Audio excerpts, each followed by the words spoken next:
how can you incorporate deep work each and every day? Deep work is probably the number one thing that has made the biggest impact in terms of my productivity and focus throughout the day. It's a book that I read early on, Deep Work by Cal Newport, and the principles are something that I've applied ever since. You might want to even merge together Deep Work and Eat That Frog by Brian Tracy, which is starting the day with your most important task.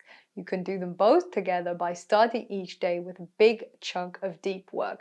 Why does deep work even matter? What's the difference? If you have 2 hours of deep work, this will have a greater impact in your life, in your business, than if you do 8 hours of distracted work. So not only are you saving time, you're also having a greater quality of the output that you're giving in your work. In this video, I will share the 4 rules of deep work and how you can apply them so that you also can enjoy high levels of productivity and performance. This is really a total game changer if it's not something you've been practicing regularly until now. Number one place to begin is deep work. Carve out that time for the deep work. This means setting up your environment in a way that you know that this is what you're going to do. You set your intention ahead. You time block it in your calendar so you don't have any calls or meetings. You turn off all the distractions. You're preparing yourself for being in this deep work mode. You can also call it monk mode when it's first thing in the morning. And you want to look at what could be some of the deep work triggers. Maybe it's when you open the Word document and everything else is turned off. Maybe it's with an actual physical notebook. For me, sometimes I use that post-it method where I write down on a post-it the number one task that I'm focusing on and the outcome that I'm looking to reach. This means that it puts all of my attention in that one direction. That first step is about setting up the environment, having that deep work trigger, going into that monk mode and making sure you've got at least 90 minutes blocked out in your calendar. I found that 1 hour can work, you can get into deep work, but what can sometimes happen, it might take you 15-20 minutes to get into it properly, and then you only have half an hour, and then it seems a bit of a shame. Of course, if that's all you've got, you can try within an hour, but ideally we want an hour and a half to 2 hours of really uninterrupted time where you can just focus on one core activity. The second rule is embrace boredom.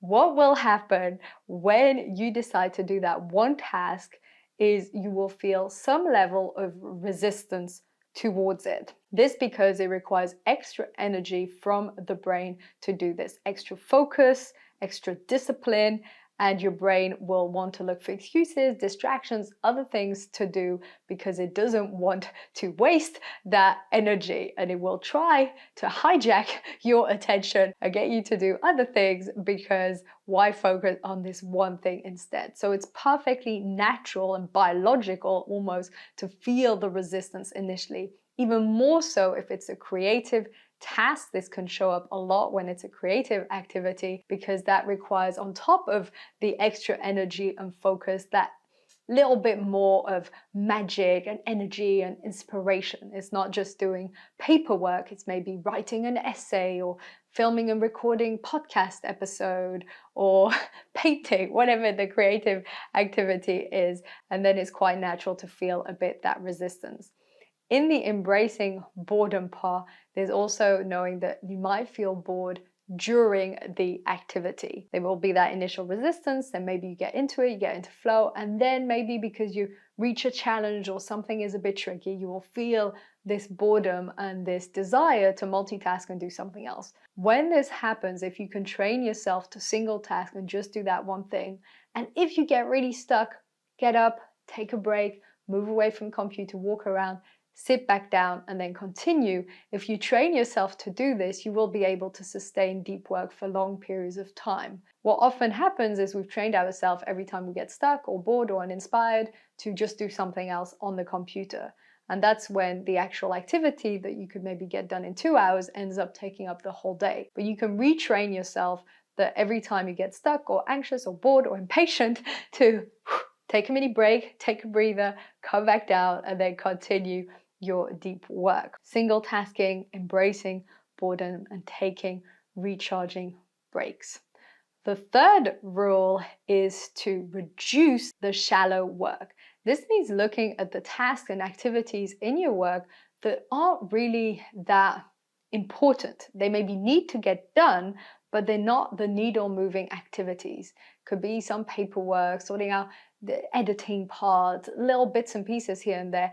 Ideally, you want to eliminate or delegate. A lot of it can't be eliminated, outsource a lot of these activities so that you can liberate a lot more room to do the needle moving activities. The more you can outsource the shallow work, the more space and time you will have for the deep work, reducing this shallow work. And if you can't reduce it or outsource it, then postponing it to later on in the day can still make a huge difference.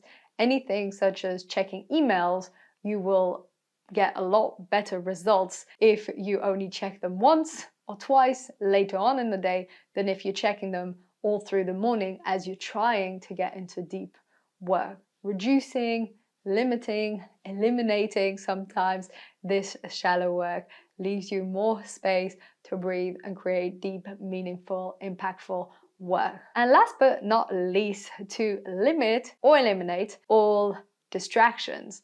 This means the notifications, if you can, have them turn off the whole day, but also things like social media.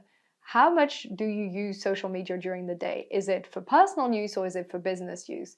And in both cases, is it something that really adds value to your life? And if it does, fantastic. A little more mindful when you check during the day. This also has a huge impact. And maybe cap the amount of time that you spend on social media, because this has a tremendous impact on our focus, on our ability to deliver deep work. So those are the 4 rules when it comes to deep work. Number 1, carving out that time and space and setting up the environment to do the deep work. Number 2, embracing boredom, because it's natural that you will feel that resistance. It's normal to feel bored. And maybe even here applying the nothing method. Do nothing else unless that main task is being done. Otherwise, take a break and not allowing yourself to do any other activity. Number 3, reducing the shallow work, or at least postponing it to later on in the day. And number 4, limiting, maybe even eliminating distractions. When it comes to that first rule of time blocking and carving out that extra time for deep work, you might want to look at when's the best place for you to fit this in. I know personally the first thing in the morning is a fantastic moment for me to do deep work, but you might do great later on in the day. It's highly individual. And once you know what your best slot is, where you get the most creative, all those creative juices are flowing and you're inspired and you get in the flow, in the zone, you might want to block out that time every single day if possible. I know I block every morning 8 till 10, sometimes even 8 till 12, to just do a deep work, not have any calls or meetings, not check my communication, because this is when I guess my most deepest meaningful work done. So this is one important element to look at in terms of your own personality or your own work, what suits you best for deep work. Another core element here is when you're settling down to do your deep work, be very clear on what you want the outcome to be after those 1 or 2 hours. The clearer you are, the easier it is to enter this deep work. If it's just, maybe I need to look into this a bit, vague. If it's, let me finish this proposal for this client, concrete. The more concrete it is, the easier it is for you to know what's the outcome, how much time do you have, let's go. And the last element that I would like to share with you here is start to notice roughly how long it takes you to do certain core elements of your work. How long does it take you, for instance, if you do proposals, to do a proposal, or to write a document, or to record an episode, or I don't know what your work entails. What is in your work and how long does that take you? I've noticed how long it takes me to write blog articles, how long it takes me to record podcast episodes. And this helps me when I do my time blocking and planning to plan out the exact amount of time I need. And an extra little tip here is you want to plan slightly more than it takes you, not slightly less. For instance, writing a blog article can take me around an hour and a half. I'll time block 2 hours. Why is this? A little bit of room. You don't want to suddenly have to jump on the call when you're one paragraph away from finishing your blog article. We have a tendency, and I know I used to do this a lot in the past, to squeeze things in as much as possible. Oh, an hour and a half will be plenty of time to write the blog. And that one day where it's a slightly longer blog article, suddenly it doesn't fit, and then everything gets jumbled, and then you have to finish it later. It takes up a lot of mental space to have open windows and tasks that aren't finished. So start to notice, how long does it take you to do some of your core activities, and time block them in your calendar with that extra little room at 15 minutes, and base it on the pattern that you've seen. This really helps to avoid having 20 things crammed into 1 hour, because we all know that they wouldn't fit within that hour, and instead having a more realistic schedule, which also means that it forces you to prioritize more ruthlessly, but it's also highly effective. So these were the principles and rules around deep work. It is such a fundamental inspiration for me to think about deep work, to apply deep work in my daily life. It has totally changed the way I show up in my work, the things that I do in my business, and the way I function overall. I used to multitask, do a lot of different things at the same time, and feel very tired and drained. And then I implemented deep work, breaks, deep work, following that ultradian rhythm of 90 minutes-ish work, 10-20 minute break, 90-minute work, 10-minute break, following this ultradian rhythm and balance. And this helps to be so much more focused and so much calmer also during the day, because you've got this clarity and you're seeing progress and you're feeling productive, which is a wonderful feeling. I hope this has been useful for you. Please let me know in the comments, do you practice deep work, and what has been the impact of deep work in your business or in your work? I would love to hear how this has impacted you. And if it's something that you're new to and that you're trying, put in the comments, what are some of the things you've noticed? How has it helped you so far? If you're new to the channel, please subscribe.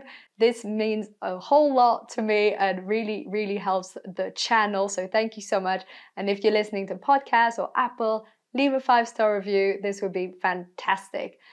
Thank you so much for tuning in. See you in the next episode.